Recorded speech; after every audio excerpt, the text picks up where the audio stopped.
سينا هجالو انتي سقافة دبنو لكن لما هقنا تداوتا سبوتو أورميا هيدو قلة توميا كسوة مدولابو هجالو انتي سايجون سبونا أورموتي June 29 gunned down in Addis Ababa في فينيكا ستيجونا which is 2020 ربين بيان تاصل بتوجرا كوني سينا أرجتي نما مرا كيس جرو سينا تكتمون تدبني سينا أرجتي لبرا ترجتي نمني كينا دكا قدان أمتك كينا في دبرسو young generation دولة أما بفاجر توفي كبروا يفتار اللي قالوا هنوف دبرسو نرجع بيجونا أجانو ندسا أكو سنبيتن سبونا أوروموت أنا أكلم تقول كنا بيتوري إذا في كثير مرتو قابل فن أنساب إنه بروباتيوما ومينيسوتا قابل فن كانسرتي ثاني أكيتوري أجتي جوهر محمد توري نما هدو توري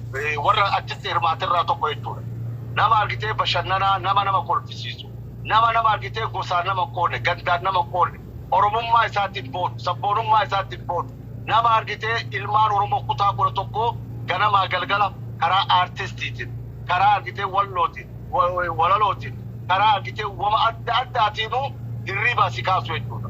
Har'a nama akkasii dhabne gumaa kafalanne Aaroon Keer wannan jechuu barbaadu namni isa ajjeese nama of ajjeese Aaroon Keer wayita jedhu akka gumaa kafaladhuun fedhaan maaliif dhiigni Hacaaluu Hundeessaa dhiiga ilmaan Oromoo kutaa kudha tokko jechuudha. Har'a Oromoon kanarra jirti hin jirtu. Dhaabsi inni dabarse irraa maayyii inni dabarse tokkummaa keessan jabeeffadha. Osoo jedhu one of the best artists, one of the best argitee isa interview godhe Guyyoo Waariyoo namaan jaalladhu namaan kabaju. Dhaabsa inni irraa maayyii Guyyoo Waariyoo irratti dabarse tokkummaadha. Botte duudaan halkanii fi guyyaa roorroo narratti oofaa jirti Finfinnee keessatti. Maqaana balleessaa jiran. Kanaafuu ilmaan Oromoo yoo an du'ee dabrellee yoo an jiraadillee wal jabeessaa harka wal qabadhaa tokkummaa keessan jabeeffadhaa. Gosaa fi gandaa waliin qoodinaa dhaabsi inni dhaamee biraa dabre dhaama kana dhaamsa kana jechuudha. Kanaafuu yoo waa'ee Hacaaluu Hundeessaa dubbanne miira furdaa keessa seenaa biyyeen itti haa salphattu. Isa callaa miti Abduu Jabbaar akkasii eeroo fi qarree kutaa kudha tokko irratti wareegaman keessattuu ijoolleen teenya Arsii warra Shaashamannee hedduu wareegame mana hedduu gubatee kana hin beekne seenaa qajeelumatti kuwa qabnaa mana isaanii ka Islaamaa Rabbi jannata alaa kananiisu ka waaqeffataa argitee biyyeen itti haa salphattu ka Kiristaanas akkasuma wal jabeeffachuun barbaachisaadha. Akkasuma Dr. Alii Birraa dhaamsi inni dhaamaa ture akkasuma tokkummaadha. Nuhoo goobana akkasii ilmaan Oromoo kutaa kudha tokko wanni isaan dhaamaa turan tokkummaa jechuudha. Yeroo ammaa bakka san hin jirru nu argitee gandummaa wal qoodu wal arrabsu wal xiqqeessu akkuma isin jettan sani tiktookii kana gubbaratti argaa jirra jechuudha. Gaanii hayyuu keenya mataa garagalchuu ajjeechaa irratti labsu waan kanarra jirra. Kuni waan Hacaaluu Hundeessaa barbaaduu miti Rabbi warra afaan tokkoon nu haa godhu jedhee yaada kee dabarfachuu barbaada. Hedduu galatooma obbo Yaasiin yaada guddaa nuuf kaastaniittu hedduu tokko galatooma yaada yeroo ammaa miidiyaarra deemaa jiru kanaatiin dhaamsa isaan dhaamsan hojiirra oolchinerra akkamitti immoo hojiirra oolchuu dandeenya keessumaayyuu immoo wanta miidiyaa hawaasaa kanarra deemu balleessuullee yoo baanne akkamittiin salphisuu dandeenya jettanii yaaddu akka hayyuu tokkootti sin nama hayyuudha nama jabaadha mee yaada maal qabdu kanarratti balleessuullee yoo baanne salphisuuf akkamitti irratti hojjechuu qabna jettanii yaaddu. Sabboontu ta'e nama irra deebi'ee hedduu galatoomi siin jedha. Yaadna si gaaftee yaada dhugaatii balleessuu dandeenya. Balleessuu dandeenya. Wanni balleessuu dandeenya jiru beeku. Namni gabbahee ruuyi namaa ajjeesee balleessaa jira miti. Kana argitee kuuka irraa maajjisi jechuudha. Namni marruu wal to'atu nurra jira. Ani akka nama tokkotti waan amanu isa respect kabaja. Wal kabaju. Xiqqaa keenya kabaju guddaa keenya kabaju. Gootawwan keenya kabaju. Shamarran keenya kabaju. Afaan gaarii walitti haasawu yoo dogongorre wal sirreessaa deemu amma rakkoon jiru gamaa gamanaayyuu bakkuma hundattuu kun kaan garagalchaa kanarratti argitee maaliif namni miira keessa seenee wal arrabsa jechuudha. Yoo kabajaa fi ulfinni jiraate hoo namni tokko kan wal arrabsu jiru. Oromoon wal jaalatti dhugaa rabbii dubbachuudhaaf jaalalli hin jira wayita gargaarsaa wal bira dhaabanna rakkoo wal bira dhaabanna wal malee nama tokko hin qabdu wal malee maal qabna ree والملي مال قبنري تقوم والملي مال قبنا سبرتي يوجد بيسينه بولدرات ديمو دندنا يجوا برباد hedduu galatooma yaada jabaa nu kaastaniittu yeroo kamiyyuu nu biraana fiina qophiin kanaaf kan kana fakkaatan keessumaayyuu Oromoo fi ilmaan Oromoo kan fakkaatan irratti xiyyeeffanne itti fufna kanaan hin dhaabnu sin hayyuudha beekaadha namoonni akka keessanii immoo nu barbaachisu nuti dhaloota ammaati keessumaa dogoggoruu dandeenya namoota akkasii jajjaboo immoo hin barbaanna nurraan fagaatina yeroo kamiyyuu isiniin jedha ulfaadha galatooma Yasin yaada nu kenniteef galatoom isin jedha keessa Juun 29 wabeeffachuudhaan sagantaa kan isin biraan gaa jirrudha. Yasin kutaa Ameerikaa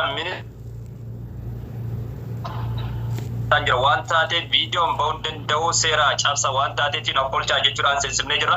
Warroonni jala jirtan yoo viidiyoon seenuu barbaadan viidiyoo jechaatiin nutti maaliif viidiyoon kun waraabamaa jira waan taateef sagalee Yasin kunis waggaa kurnadhaa YouTube obboleettii teenya. Surani argatanii lalistu mana isii dhaqaati jabeessa Yasin profaayilii isii danda'uu qabdan asumarraa dhugaa kenna tokkummaa kenna jabeessina waan taateef. Thank you. Meegaaffii qabdu itti fufii fi madda walaa bu'atam. Moo isuma kan amma deebi'eera garuu moo mee Oromummaa waa'ee Hacaaluurraa waa'ee wareegamuusaarraa gabaabsitanii waan jettan yoo qabaattan jedhaati gaaffii biraa harkaa isiniif qabna. Meegara isaanii tokkoon darbiin dura barsaa Oromummaa kanarratti yaadan qaba. Barsaa Oromummaan kuni garee Oromoo keessaayyutti TNO tokkummaa network official keessatti hojiilee gaggaarii dalagaa turan keessaayyuu qorumsa Baardaar Gondariin deemanii yeroo qormaataa turanittis ergaalee babbareedduu garasiin gara telegiraamaatiin nu dabarsaa turan jechaadha. Tokkummaa network official dhimma waloo keenyaa saayinsii fi teekinooloojii barnoota irratti gareelee akkasii irratti namoota ga'umsa qaban keessaa isaan tokkodha. Akkasuma barsaa garee amantana dhaabbanne keessatti jechaadha. Isaan keessaa hangafa jechaadha. Kanaaf mee barsattiin isin deebisna Oromiyaa irraa hirmaachaa jiranii Juun 29 bara 2023 Oromoon akkamitti kabajachuu qaban gaaffii jalqaba barsiisaaf kennan. Thank you. June 21 jechuun dhugaa dubbachuudhaaf Hacaaluun Haceen jechuudhaan saba kootiif qaaliidha jechuudha. Last wordin isaa an saba kootiif qaaliidha jedheeti qaalii ta'uu isaa dubbatee kan wareegame dhugaa dubbachuudhaaf Hacaaluun torban Hacaaluu yookaan Hacaaluu yaadachuun akka nu amma jirru kana caalaatti akka sila osoo inni jiraate namni biraa ta'ee namaaf kabajuutti isaaf kabajuu yoo dadhabneeyyuu wanni nu gochuu qabnu wantoota gaggaarii gochuudhaan tokkummaa lallabuudhaan kan Hacaaluu yaadachuu qabnu.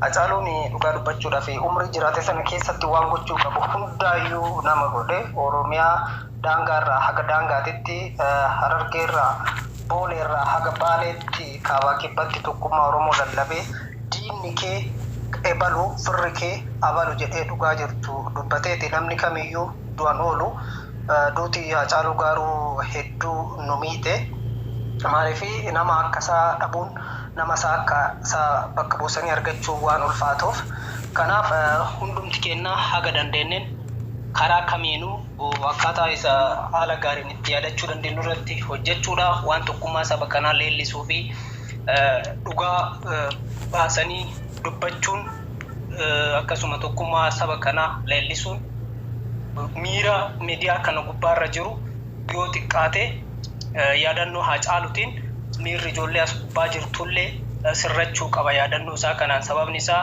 yeroo itti gandaan nuti wal qoonnee yookaan lagaan wal qoonnee wal xiqqeessinu osoo hin taane yeroo itti Hacaaluu yaadannu yeroo itti tokkummaa saba kanaa itichinu yeroo itti wal jabeessinu yeroo itti wal kabajnu fi akkasuma dandeettii qabu namni hunduu akka amma gochaa jirtan kana keessafuu warra miidiyaa kana wal bira dhaabbachuun dirqama ta'a like namoonni media irratti experience qabdan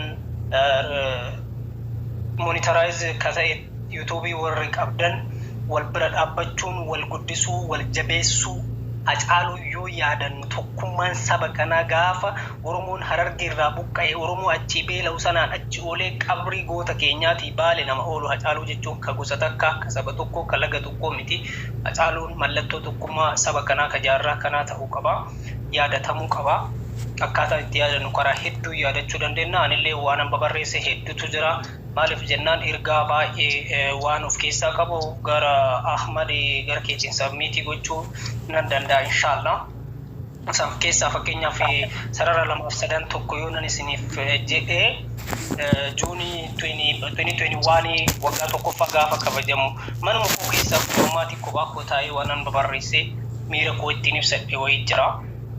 Kanaaf yoo na of kolchitan sarara lamaa sadii isinii dubbisuu nan danda'a jechuudha. Itti fufaa. Okay, galatooma.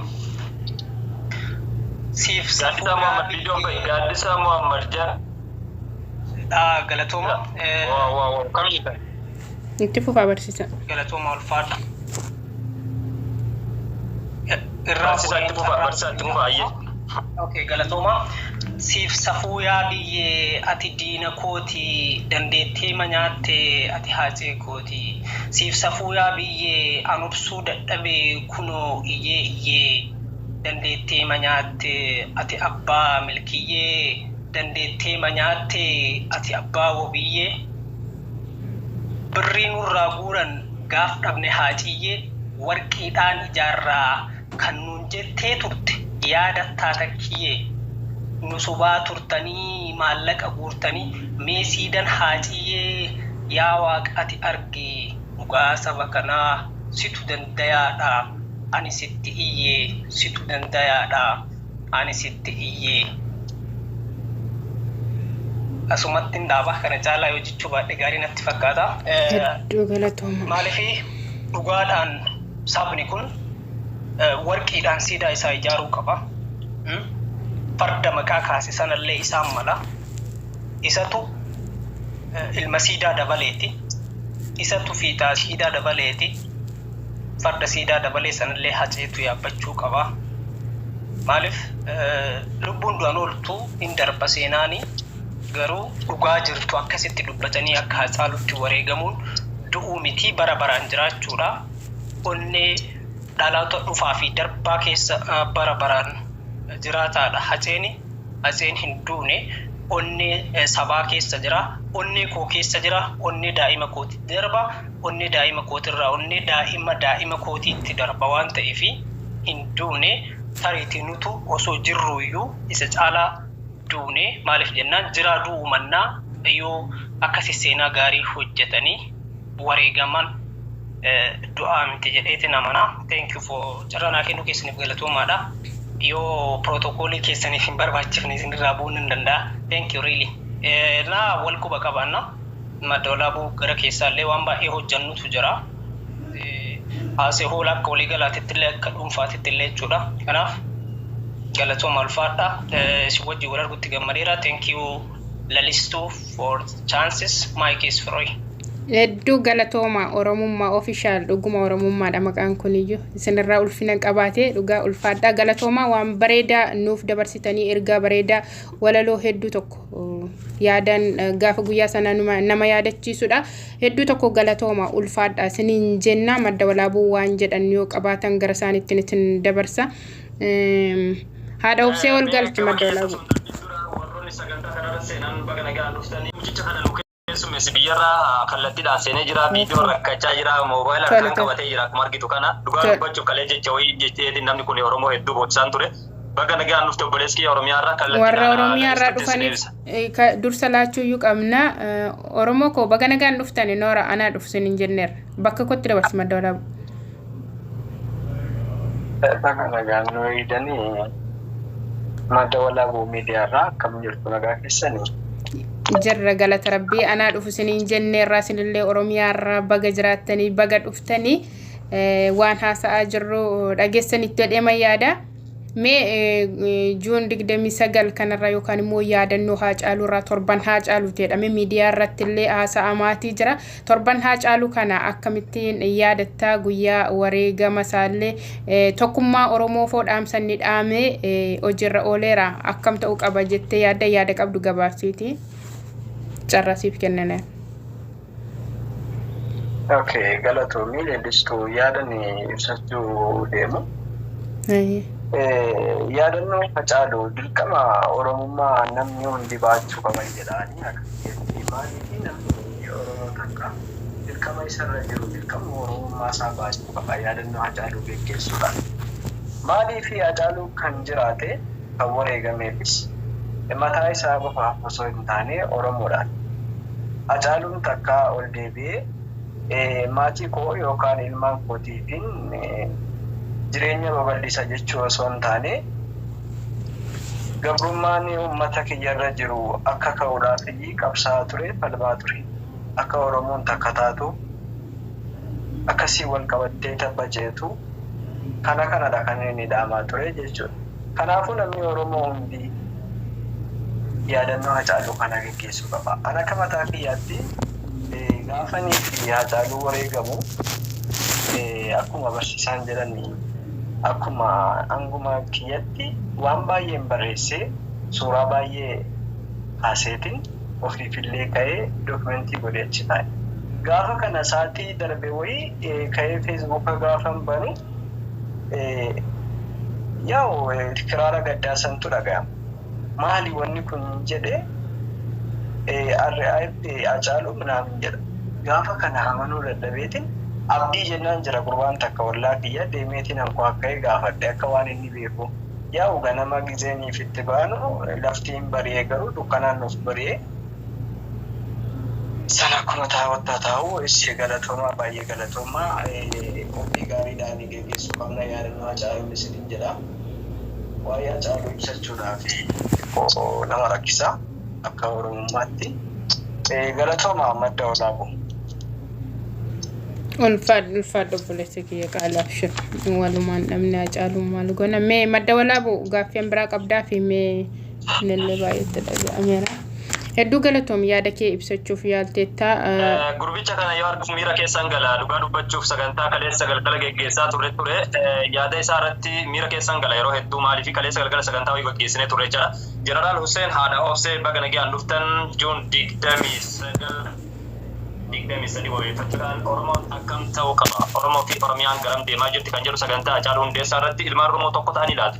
Burjaajii kana keessaa ba'anii laata kan jedhu dookumentii viidiyoo waraabachaa jirra waan taateef Oromiyaa irraa Oromummaan barsiisaan kallattiidhaan viidiyoo seenuu waan hin dandeenyee fi Oromoo koo Oromiyaa irraa innis kallattiidhaan viidiyoo seenuu waan hin dandeenyeef yaaleen jira. Ulfaadhu jennaan yaansin immoo sababa konkolaachisummaa karaarra jiruuf seenuu hin dandeenye warroonni viidiyoo nu bantan galatoomaa Jeneraal Hussein baga nagaan dhuftanii hayyuu kennaa qaroo kennaa kallattiidhaan yoo danda'an viidiyoo nu baatanii gaariidha. Maaliif viidiyoo kana waraabachaa jirra? Isinitti hin jirra jechaadha. Viidiyoo kana waraabachaa jirra. Dookumentii seenaati. Video kana ammoo mana madda olaaboo irraa so'in jechaadha. Gaaf tokko waggaa 5 booda Juun 29 barra madda olaaboo fa'aa wajjin lalistuu fa'aa wajjin akkanatti kabajanne akkas goone jettanii gaafni dubbattan ni jira jechaadha. Wal abaarree jirra viidiyoon abaarsaa akka kaamuun nayyamnu viidiyoon waan gaggaariitti dubbanne barsiisaan Oromummaa Finfinnee irraa itti hirmaate Oromoon koo akkasuma tarii Shawaa irraa itti hirmaate kuni dookumentii seenaati nuufis isaaniif jechaadha. Viidiyoo kana kallattiidhaan mana lalistuutii bira argattanii link